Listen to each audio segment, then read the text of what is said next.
이 새벽에 함께 은혜 받을 하나님의 귀한 말씀 신약 데살로니가 전서 5장 1절로 3절 봉독합니다. 형제들아, 때와 시기에 관하여는 너에게 쓸 것이 없으면 주의 날이 밤에 도둑같이 이룰 줄을 너희 자신이 자세히 알기 때문이라. 그들이 평안하다 안전하다 할 그때에 임신한 여자에게 해산의 고통이 이름과 같이 멸망이 갑자기 그들에게 이르리니 결코 피하지 못하리라. 아멘. 할렐루야. 오늘도 참으로 좋은 날입니다. 우리 모두 주 안에 평안하시기를 축원합니다. 저를 따라 하시겠습니다. 오늘도 나와 우리 가정 우리 교회 기적이 일어납니다. 오늘도 나와 우리 가정 우리 교회 기적이 일어납니다. 아멘. 저는 본문 말씀을 통하여 이렇게 재림을 준비하라 라는 제목으로 함께 은혜를 받고자 합니다. 2000년 전 베들레헴 마구간에서 처녀 마리아의 몸을 통하여 탄생하신 예수님께서는 인류 구원의 대속 제물이 되시고 하늘로 승천하시면서 다시 오실 것을 말씀하셨습니다. 그런데 그 날과 그 시는 아버지께만 아신다고 말씀하셨습니다.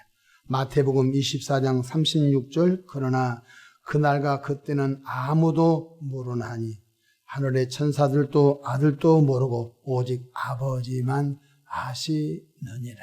재림의 날짜는 아무도 모르는 거예요. 천사도 모르고 오직 아버지 하나님만 재림의 날짜를 알고 있다고 하셨으니 이상한 날짜 계산법으로 우리의 마음을 혼미케 하는 그런 이단과 사이비의 사설에 넘어가지 않기를 바랍니다. 마태복음 24장 42절에 그러므로 깨어 있으라. 어느 날에 너희 주가 임할는지 너희가 알지 못함이니라 말씀하셨습니다. 기다리는 우리 편에서는 깨어 있어야 된다는 것이죠. 오늘 본문 데살로니가 전서 5장 1절에도 이렇게 말씀하셨습니다. 형제들아, 때와 시기에 관하여는 너에게 쓸 것이 없으면 그날과 그 시, 몇 월 며칠 날 예수님 재림한다. 그것은 쓸 것이 없다. 이미 주 예수님께서 마태복음 24장에 아버지만 아신다고 말씀하셨기 때문에 거기에 왈가불가 할 필요가 없지만 다만 2절에 주의 날이 도둑같이 이룰 줄 너희 자신이 자세히 알기 때문이라. 주의 재림이 마치 밤중에 언제 올 줄 모르는 도둑같이 온다는 것입니다. 뿐만 아니라 임신한 여인이 오늘 저녁에 아이가 해산할지 내일 해산할지 아니야 오늘은 아마 해산 안 할 거야 평안하다고 하는 그때 산통이 와서 아이 낳을 수 있다는 것입니다. 그래서 3절에 이렇게 말씀 그들이 평안하다 안전하다 할 그때에 임신한 여자에게 해산의 고통이 이름과 같이 멸망이 갑자기 그들에게 이르리니 결코 피하지 못하리라고 말씀하셨습니다. 그렇다면 반드시 예수님은 재림하십니다. 그런데 다만 기독교 2000년 역사 가운데 몇 월 며칠 날 어느 장소에 예수님이 재림한다. 이런 사이비들이 참 2000년 역사 가운데 많았습니다. 우리 한국도 많았고요. 다미선교회는 성산동에 예수님이 재림한다고 해가지고 얼마나 한국교회에 큰 타격을 입힌지 알 수가 없습니다. 그래서 구원받은 저와 여러분들은 마지막 이루어지지 않는 복음이 재림복음입니다. 처녀 마리아를 통해 탄생복음, 고난받으신 복음, 십자가에서 대속하신 복음, 또 부활의 복음, 승천의 복음, 다시 오실 복음, 재림복음은 아직 완성되지 않았어요. 그래서 구원받은 저와 여러분들은 신랑 되신 예수님이 다시 이 땅에 오실 텐데 어떻게 우리가 준비해야 할까요? 사실 성탄절을 기다린 이 기간이 대림절이거든요. 다시 오실 주님을 기다리는 거예요. 우리는 2000년 전에 아기 예수를 기다린 것이 아니에요. 2000년 전에 아기 예수 탄생을 기념하지만은 저와 여러분은 다시 오실 예수님을 기다리는 절기가 대림절이에요. 자, 5장 5절 보십시다. 너희는 다 빛의 아들이요 낮의 아들이라. 우리가 밤이나 어둠에 속하지 아니하나요? 사도 바울은 대칭적으로 말해주네요. 빛의 아들. 우리 하나님은 빛이시잖아요. 요한 1서 1장에 보니까 하나님은 빛이시라. 그러므로 우리는 빛이신 하나님의 자녀라는 거예요. 마귀는 어둠이에요. 그래서 불신자를 어둠의 자식이라고 하는 거예요. 빛의 자녀, 어둠의 자녀. 아주 이해하기 쉽죠? 빛은 밝혀주는 것이죠. 어둠은 캄캄하는 것이죠. 그래서 지옥은 흑암의 장소예요. 너희는 다 빛의 아들이요 낮의 아들이라. 우리가 밤이나 어둠에 속하지 아니하나니 5절에 말씀해 주고 있죠. 또한 에베소서 5장 8절로 9절에도 너희가 전에는 어둠이더니 예수님 믿기 전에는 어둠이더니 어둠이 뭐예요? 어둠은 마귀예요. 그러므로 예수 믿기 전에는 모두 마귀에게 붙들려서 어둠 가운데 살았던 자예요. 이제는 주 안에서 빛이라. 빛의 자녀들처럼 행하라. 그 빛의 자녀들의 행함이 뭡니까? 9절에 빛의 열매는 모든 착함과 의로움과 진실함이 있느니라. 빛의 열매, 빛의 자녀니까 빛의 자녀는 반드시 빛의 열매가 있어야 하는데 바로 착함과 의로움과 진실함이 빛의 자녀의 열매다. 성령의 9가지 열매가 있듯이 우리가 빛의 열매를 주렁주렁 맺는 권속들 되기를 바라. 이것이 재림을 기다리는 구원받은 하나님의 자녀가 준비해야 할 것이에요. 데살로니가전서 5장 6절 그러므로 우리는 다른 이들과 같이 자지 말고 오직 깨어 정신을 차릴지라. 육체적으로 잠자지 말란 거 아니에요. 건강을 유지하려면 최소한 하루에 적정 수면량이 각각 좀 다르겠지만 의사 선생님들이 말하면 6시간에서 7시간 정도 잠을 자주는 게 건강에 좋답니다. 잠을 아끼는 사람은 생명을 단축할 수 있다는 것입니다. 우리가 잠으로 인하여 우리 간이 해독되고 우리 모든 면역력이 잠을 잘 때 피곤했던 장기가 회복되는 것. 이것이 하나님의 창조 섭리예요. 그러면 자지 말라 이 말은 육체의 잠을 자지 말라 그 뜻이 아니에요. 영적으로 자지 말라는 거예요. 하나님의 말씀을 항상 읽고 하나님의 말씀을 항상 묵상하고 늘 찬송하며 뿐만 아니라 늘 깨어 기도하며 늘 범사에 감사하며 할렐루야 뿐만 아니라 내가 받은 그 사랑 십자가 은혜의 복음 또 다른 사람에게 예수님을 늘 전하는 것. 늘 말씀 읽고 늘 말씀 묵상하고 늘 찬송하고 늘 깨어 기도하고 늘 복음 전도하고 이것이 영적으로 깨어있는 자인 걸 깨닫기를 바랍니다. 직장도 안 다니고 학교도 안 다니고 그냥 성경만 들이판다고 그것이 재림을 기다리는 사람이 아니에요. 데살로니가전서 5장 8절 보십시다. 우리는 낮에 속하였으니 정신을 차리고 믿음과 사랑의 호심경을 붙이고 구원의 소망의 투구를 쓰자. 구원의 소망의 투구를 쓰자는 것입니다. 사도 바울은 에베소서 6장에 전신갑주를 취하라고 해서 구원의 헬멧을 써라. 구원의 헬멧을 써라 이렇게 말씀했는데 오늘 데살로니가전서 5장 8절에는 구원의 소망의 투구를 써라 이렇게 말씀합니다. 무슨 뜻이죠? 구원의 확신이 있는가 점검하라는 것입니다. 군인들은 방탄 모자를 씁니다. 여러분 군인들은 전쟁터에 나갈 때 머리에 모자를 쓰지 않습니까? 그래서 총알을 막을 수 있는 방탄 헬멧을 쓰고 나갑니다.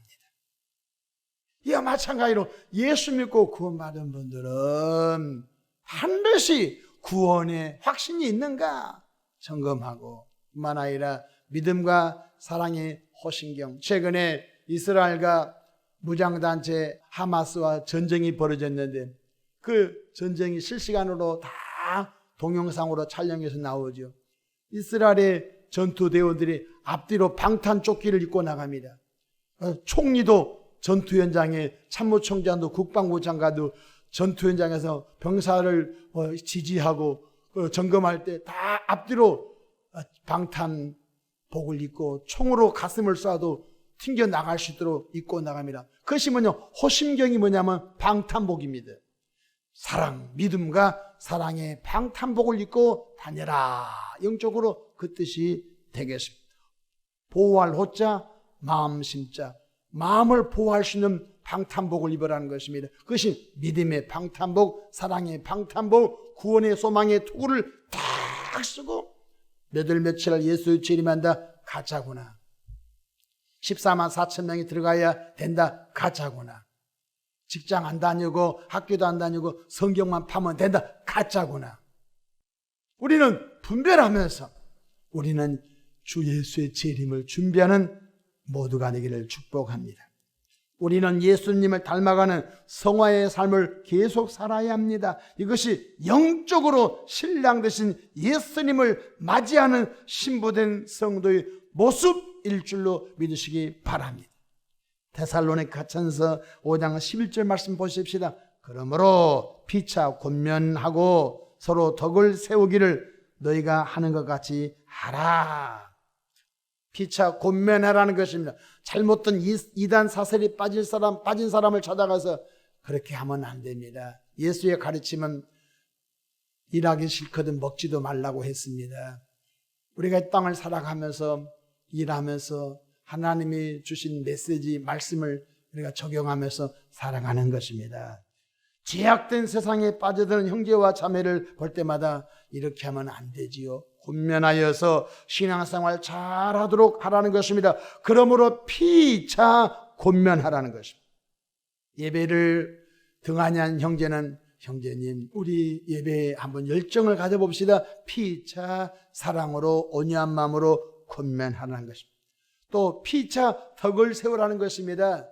그래서 먼저 예수 믿은 분들은 예배의 본을 보이고 기도의 본을 보이고 복음전도의 본을 보이고 사랑의 본을 보이고 가정생활의 본을 보이고 삶의 본을 보이고 이것이 덕을 세우는 거예요.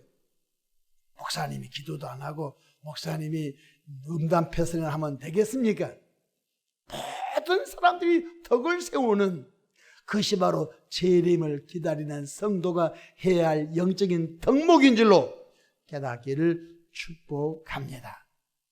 말씀을 마치고자 합니다.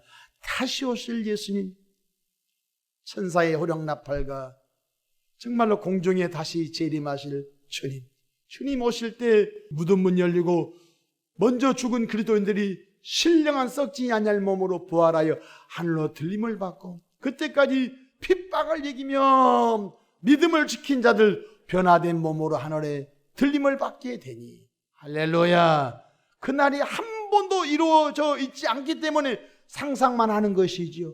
얼마나 드라마틱한 일을 한 번도 경험을 안 해봤기 때문에 그럴 것이다 아닙니다. 무덤문이 쫙 열리고 예수 믿고 먼저 죽으신 분들이 무덤에서 썩지 않냐 신령한 마음으로 부활을 하고 그때까지 믿음 지키면서 배도하지 않고 배반하지 않고 믿음 지킨 주의 백성들이 변화되어 하늘로 승천하게 하늘로 들림을 받게 되니 할렐루야.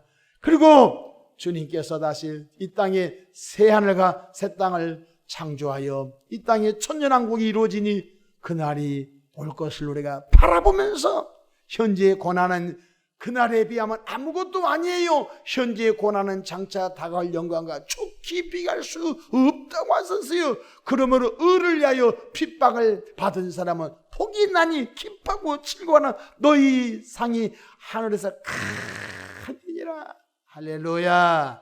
우리는 사람에게 칭찬받은 존재가 아니에요. 마지막에 그날 하나님 앞에 서섰을 때 착하고 충성된 자가 그 핍박 이긴 것 봤다. 그 어려움 이긴 것 봤다. 그 고난 이긴 거 내가 다 봤다. 너를 위하여 내가 생명의 면류관 준비했노라. 빛난 면류관 받아 쓰고서 주와 함께 다스리리. 기도하겠습니다. 좋으신 하나님, 주 예수님은 반드시 재림하십니다. 다만 재림의 날짜와 때는 모르지만 재림할 때가 되면은 노아의 때와 같다고 말씀하셨습니다. 극도로 타락하여 하나님 인간 창조를 단식할 정도로 인간이 타락할 것이라고 말씀해 주고 있습니다. 저쪽에서 기근과 지진과 난리와 전쟁의 소문이 있다고 했습니다. 그런 것을 볼 때마다 주 예수 재림이 성큼성큼 다가옴을 알고 더욱더 깨어있게 축복해 주십시오. 늘 말씀 읽고 늘 말씀 묵상하고 늘 찬송하고 늘 깨어 기도하고 늘 감사하고 늘 내가 만난 그 예수 성령으로 전하는, 그리고 우리 생활 범사 속에서 성실하게 살아감으로 덕을 끼치는 귀한 하루 되도록 축복해 주시옵소서. 이 새벽에도 귀한 예물 봉헌함이라 드린 손길 그 마음의 기도와 제목을 하나님이 헤아려 하나님의 방법으로 응답해 주시되 성화의 삶을 잘 살아가시도록 축복하옵소서. 우리 구주 예수님의 이름으로 기도합니다. 아멘.